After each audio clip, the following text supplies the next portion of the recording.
everyone. Today we are going to continue our class on idioms, and this is class number 6 in the summer course of 2020 in translation 1. As we have mentioned in class number 5, we discussed idioms, and we've said that we have 3 groups of idioms: direct idioms, indirect idioms, and phrasal verbs, according to the classification of Dr. Hassan Ghazala in his book Translation Problems and Solutions.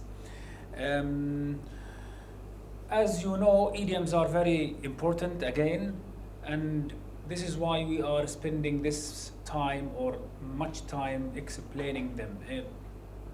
Idioms are not only exclusively used in English, they are used in Arabic, they are used in all languages. But in English, they have this importance because they constitute a huge number. Some people estimate the number of idioms in English language alone as some 25,000 idioms. And if you scrutinize this, you can argue that they are even more. Okay? Phrasal verbs, as we've mentioned last time, you have dictionary of idioms, you have dictionary of phrasal verbs because they are abundant in the language. Phrasal verbs, let us tap into this, are well-established, extremely popular idioms. A phrasal verb is a combination of a verb plus an adverb or a preposition, or both an adverb and a preposition, such as up, down, on, off, in, out, over, etc. It has a special idiomatic meaning that cannot be understood from the individual meaning of the verb and the adverb or the preposition taken together. We had the example of put on last time. Put on, could you please put the book on the table? This is straightforward. This is a verb plus a preposition. But if you are asked to put your clothes on, then this means that you have to wear your clothes, okay? If you take something, then you take it, you grab it. But if the plane takes off, it starts flying, okay? تقلع. The students face a big problem at translating English verbs into Arabic. Some people believe that there are phrasal verbs in Arabic, such as رغب في ورغب عن, but this can be a source of dispute because these verbs in Arabic are different from the verbs in English, okay? Why is the problem? Because phrasal verbs are misleading and usually confused with prepositional phrases, as we have mentioned the difference between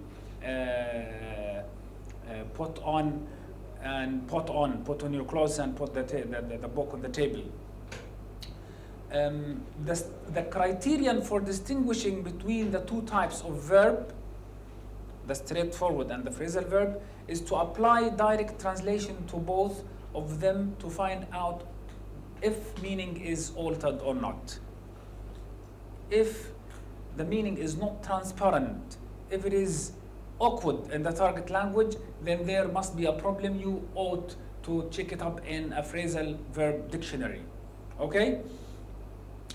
And here is the example again. Please put the book on the table. من فضلك ضع الكتاب على الطاولة. Please put your coat on. من فضلك ضع معطفك على خطأ. Okay? من فضلك ارتدي معطفك. We have done this last time. Let us now focus on the translation of phrasal verbs, starting with giving example as under group C. Nobody spoke against the suggestion. لم يعارض أحد الاقتراح. Spoke against became يعارض instead of يتحدث ضد. Yeah, over time by training you will start having this second nature of understanding how phrasal verbs operate in English and how they can be translated into Arabic. Please stand aside. The lady would like to enter. Stand. قف. Aside. جانبا. Okay, من فضلك أفسح الطريق. It became a totally different word in Arabic. And instead of saying قف جانبا, أفسح الطريق, فالسيدة تود أن تدخل. Or تعبر. You are lying, come down to brass tacks. Okay? Come down to brass tacks. Come down. How would you translate come down into Arabic? Okay? أنت تكذب, تحدث عن حقائق, تحدث, هيا, انتقل إلى حقائق الأمور. Brass tacks seems to be an idiom too, okay? So you have to be aware of when the literal meaning doesn't work in the source language, you have to check up the segment or the phrase in a dictionary of idioms or a dictionary of phrasal verbs or a dictionary of collocation, as we will come later to discuss, okay? The meanings of English phrasal verbs are mostly unpredictable. This is one feature. It is unpredictable. You cannot exert efforts to deduce the meaning from the context. You have to make sure that you check it up or consult an expert, okay? And unfamiliar to students, yet the preposition on implies the idea of doing something over a period of time, continuously, when it combines with verbs go on, meaning continue, carry on, continue doing something, okay? Drive on, continue driving.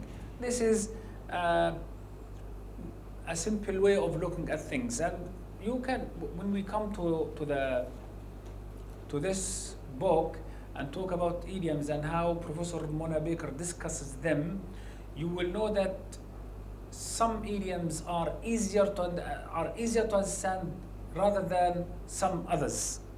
Okay, some idioms are direct, some idioms are indirect, as Dr. Hassan Ghazala has mentioned.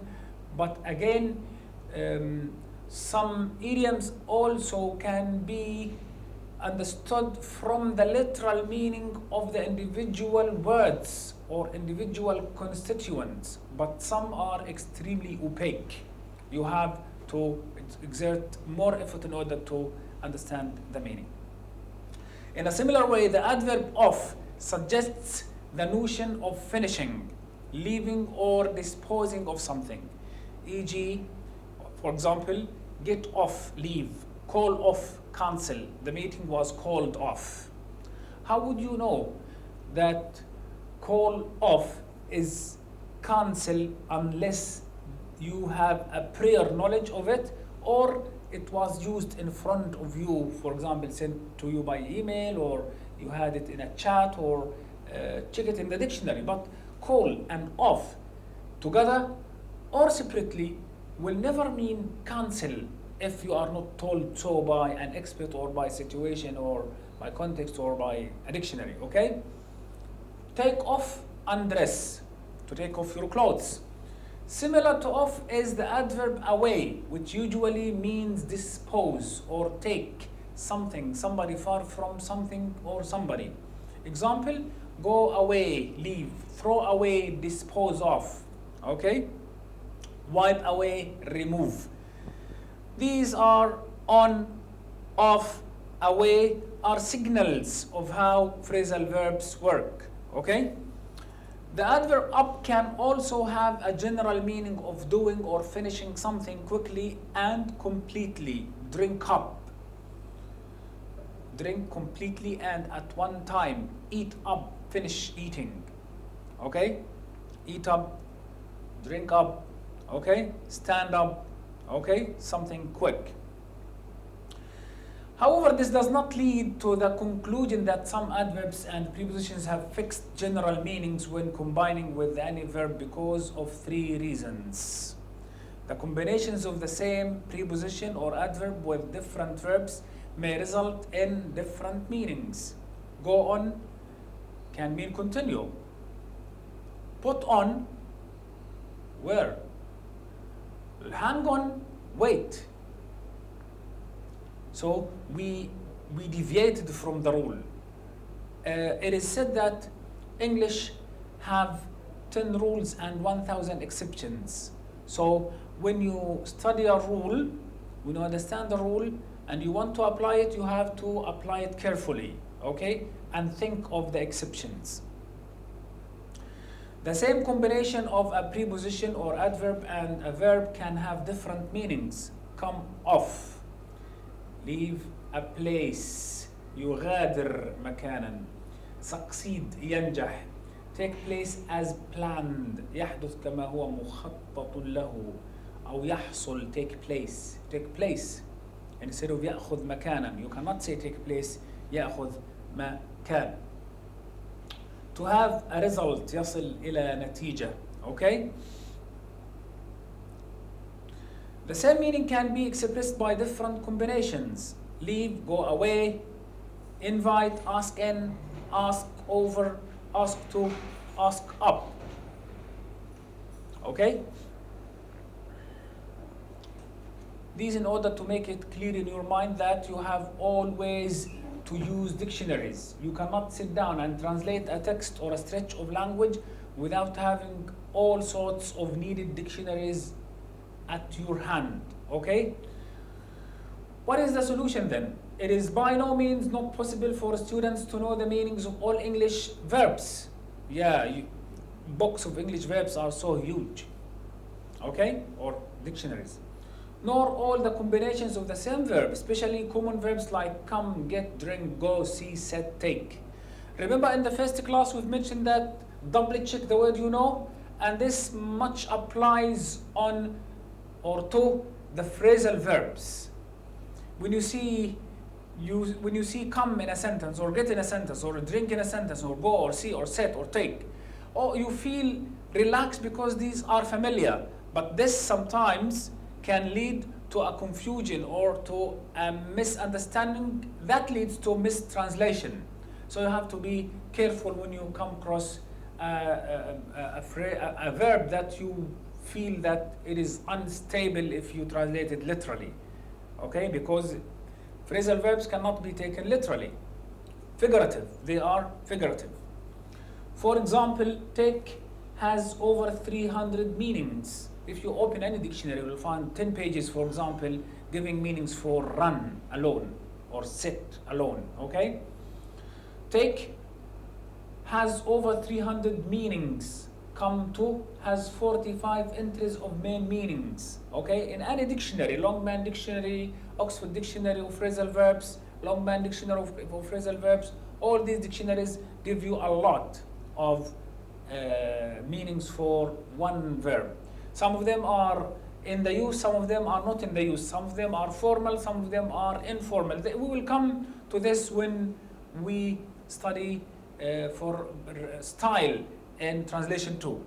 Nevertheless, they are able to know and memorize the most important combinations of the common widely used phrasal verbs. Yeah. There are, if you Google the internet and ask Google for common phrasal verbs, Google will give you a list around 100, 200 phrasal verbs, and the rest are rarely used. So if you are aware of the common phrasal verbs, then you are safe when you come to translation.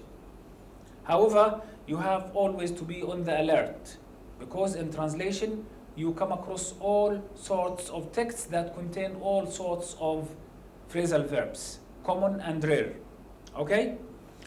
Now, with the end of this, I left an assignment for you on the Moodle, and I open page 68 in this book, which is Professor Mona Baker, in other words. The assignment on the internet I left for you on the Moodle is I want you to summarize the section on idioms,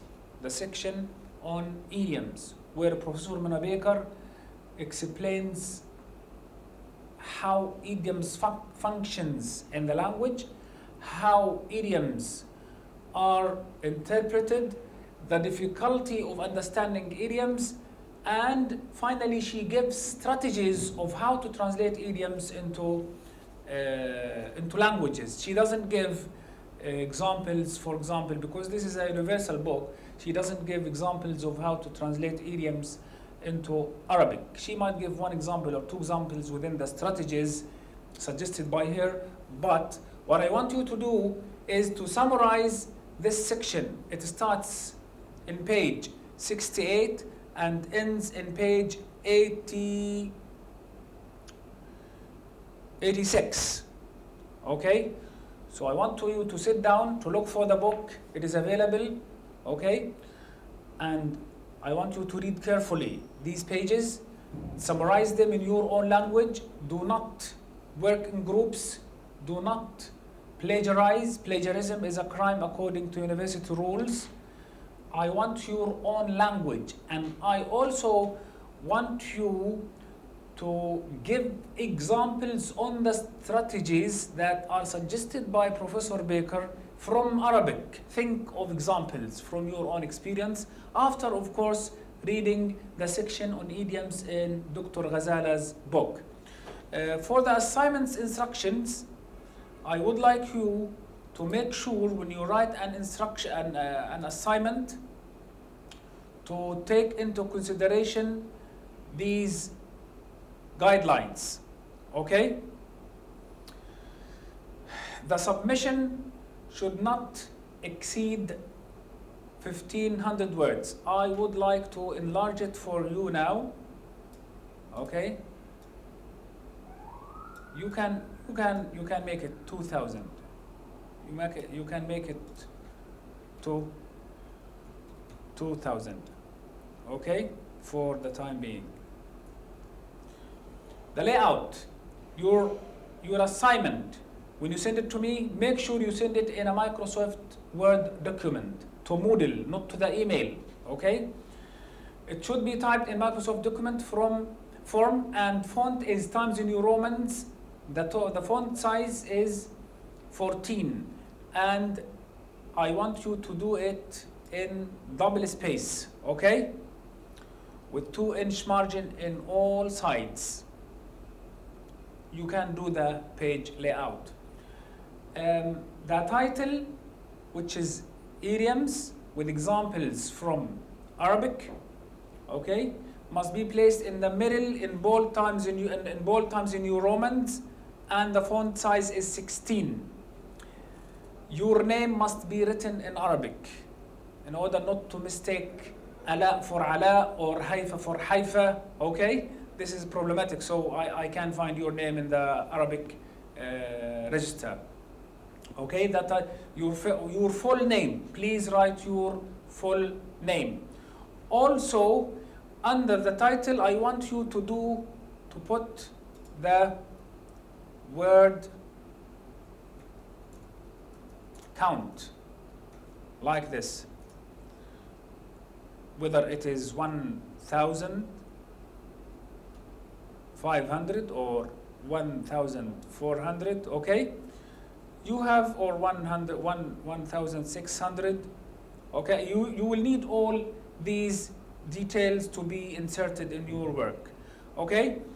For these details, you don't need, but you need to learn when you come to other assignments, in-text citation, long quotations, footnotes, references, okay?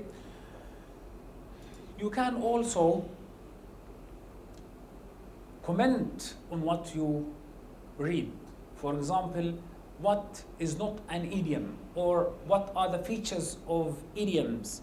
They are listed here by Professor Mona Baker, but you want to knock them into shape. You want to wrap them up, and I want you to have a coherent submission of your own work. You may comment on your own translation. This will come to this. You may add footnotes as well.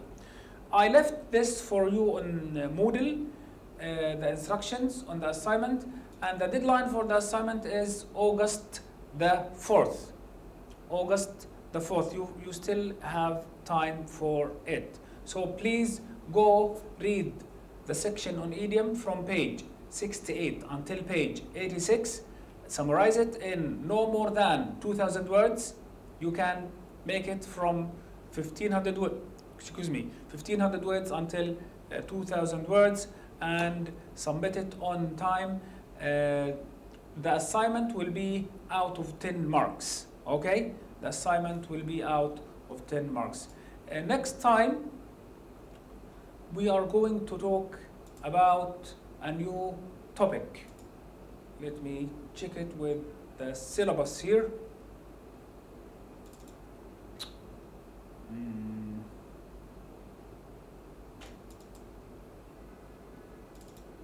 Sorry for that.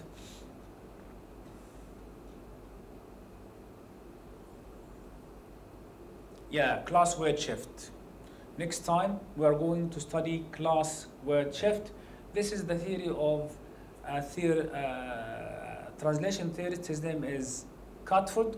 We've mentioned this in passing during the classes, but next time we are going to focus on word class shift and how it is so helpful in Arabic. This can give you courage how to deal